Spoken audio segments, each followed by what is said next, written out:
So I wanted to ask Penny to share some things. Oh, thanks. So, I was thinking that, while a lot of us talk about being stuck at home, and the truth of the matter is we're not stuck at home. We're exactly where we are supposed to be, and for whatever reason, Abishur has put us exactly where we need to be, and that's at home. I know that a lot of us are concerned about parnasa right now, and there are other worries that we have, fears about corona, whatever it might be. And when it comes to the parnasa side of things, I know that people are trying to spend a lot of time online, doing work or trying to find work or things like that.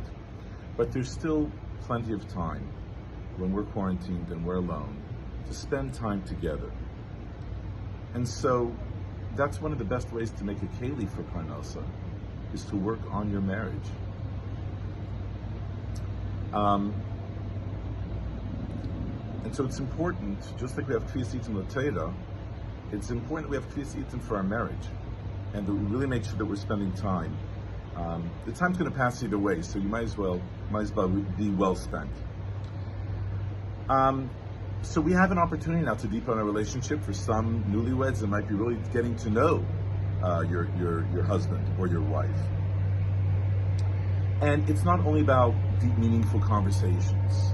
The time that you spend together can be fun. It can be playing games. It can be cooking together. It might even be cleaning together. Not the most fun, but hey, it's something, right?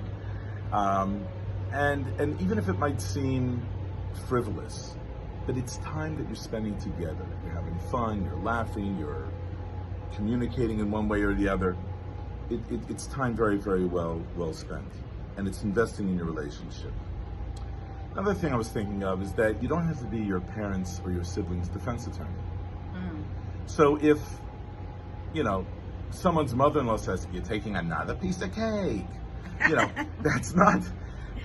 You can admit, you don't have to defend them. You don't have to say what they meant. You don't have to become Kellyanne Conway and say, this is what she meant. It's okay to say, you know what, that was an insensitive comment.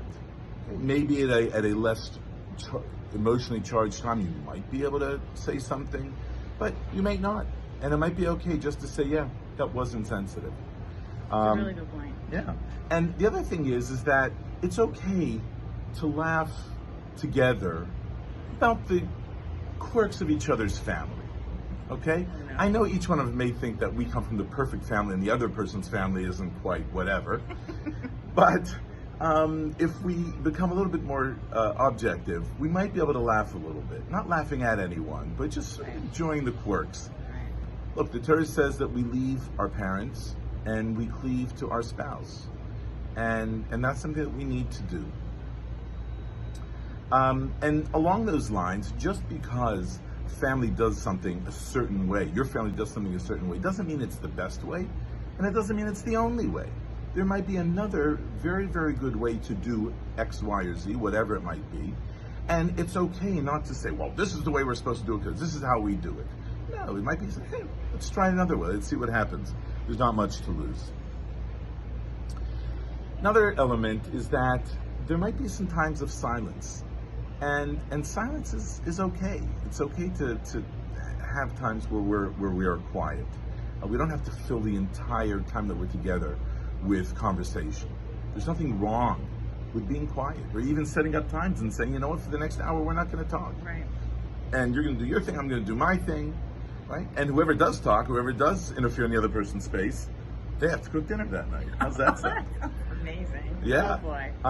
So it doesn't mean that for 10 hours you don't talk to each other, but it's okay to set up pockets of time where you're, where there's silence, where you're doing your own thing. Another thing I was thinking of is you don't have to run to every single Zoom class in Farbrengen. It can be actually an excuse to get away. And that's not necessarily where we want to be. So I think it's important to be intentional about which Farbrengens and which classes we're going to go online with, and not allow that to, in any way, detract from the time that we spend together as a couple. So we need to be intentional with that. Another thing is, it says, some people say never go to bed angry. Sometimes that might be true, but other times I think it's a horrible piece of advice, because when you're having a knockdown, drag out No, who has conversation, just a conversation, Right. but a knockdown, drag out, and it's 1 o'clock in the morning, chances are whatever you said to start this knockdown, drag out conversation will pale in comparison to something you're going to say, some stupid thing you're going to say at 1 o'clock in the morning. So it might be okay to say, listen, I'm sorry, I know this happened. I love you, I care about you, I want to resolve this. We're both exhausted. Why don't we get some sleep and talk about this in the morning?